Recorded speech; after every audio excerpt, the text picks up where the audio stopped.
Welcome to the Business Wisdom Podcast, where business strategist Clive Enever shares his inner business wisdom with you. Each episode is packed with his experience to help you grow and develop your own business wisdom.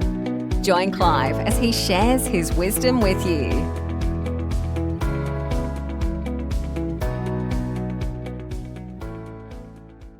Good morning. Here we are with another fantastic week ahead of us. And aren't the weeks flying by? Where the devil are they all going? It seems that we just start one week and another one's finished. Really important, therefore, that we pay attention to what's happening day by day, hour by hour, and remain present. If we focus too much on where did that week go, the one we're in is going to be gone. Let's not go there all too fast. Let's have a little bit of time to achieve a few things. And if we want to achieve a few things, we need to be confident about what it is that we're doing. And some of us have difficulty with confidence. I'd go so far as to say that all of us have difficulty at some time with confidence. Particularly right now, we're in the midst of a pandemic worldwide. And things are changing on a rapid basis. Today, everybody's free to do whatever they want. Tomorrow, we're in lockdown. Yesterday, we were in lockdown too. Who knows? All of these changes can play havoc with a person if they aren't confident within themselves. The word confidence comes from a Latin word, which I won't try and pronounce because I don't know how to, but it means trust. Therefore, confidence means trust.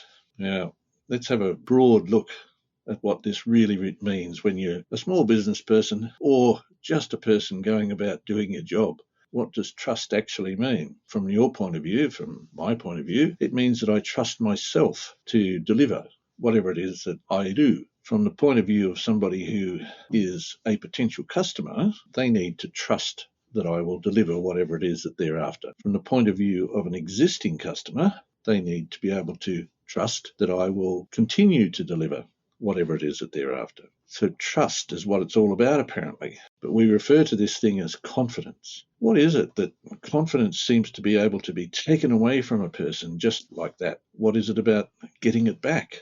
Can we get it back just like that?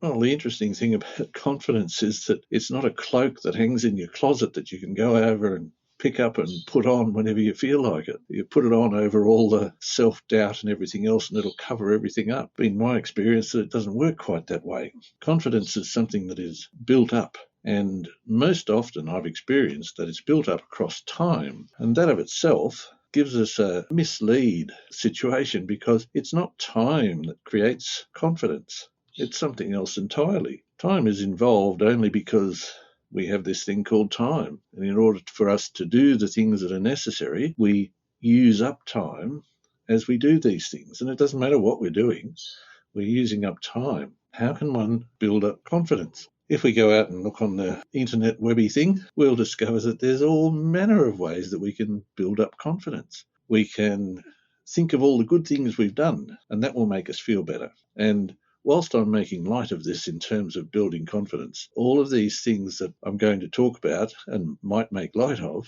they're all very important and they're all very helpful. Setting goals is another way that you can do this. The thing about setting goals is that if you're not really confident, you might set a goal that's ridiculous, you won't achieve it, you might not feel very confident after that.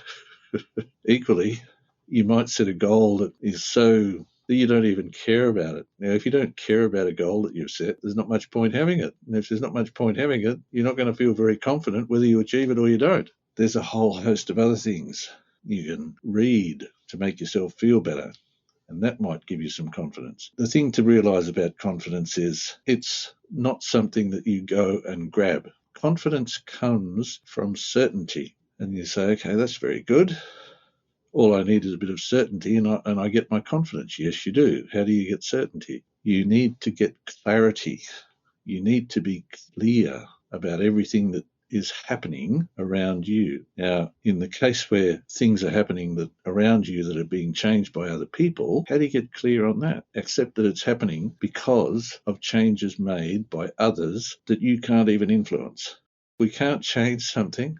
Let's not get too caught up in it. let's pay attention to the things that we can control. So back to this certainty, back to this clarity. How do we get it? Look at what it is that you do and look at it from every angle and in every respect that it relates to you. What is it that you do? That's number one. What is it that you want to achieve? These things go hand in hand. If you want to achieve the absolute best, but you're not prepared to do your absolute best, chances are you're not going to quite match those two things up. Wherever there is a conflict, you've got to get rid of that conflict, okay? If you want to achieve the absolute best, do your absolute best. That's a good start. Now, before we can do our absolute best, we better go back and have a look at where this all came from. If we understand what it is that's driving us to do whatever it is that we do, if we understand what it is that's driving our potential customers, then we have a chance of putting this all together. And in understanding what's driving our potential customers, what we should be able to recognize is that there is a wide array of people who could fit into our customer base. There might be a broad range of folk who want the sort of thing that we provide, be that a product or a service. And in providing that product or service, we do it in a particular way to do a particular thing, that is, to provide a particular outcome. From that wide array of people who are looking for this general thing, some people won't want what we do. They won't want what we provide. If we can recognise that, that might help with our confidence, because in knowing that some people don't want the very specific thing that we provide, we can accept that. That's fine. They'll get it from somebody else that provides it in a way that they want it. Then there's the people who do want it the way we do it. They're the ones that we give 100% to. You know, we could say we can give them 110 or 150%. Don't think you can actually do that.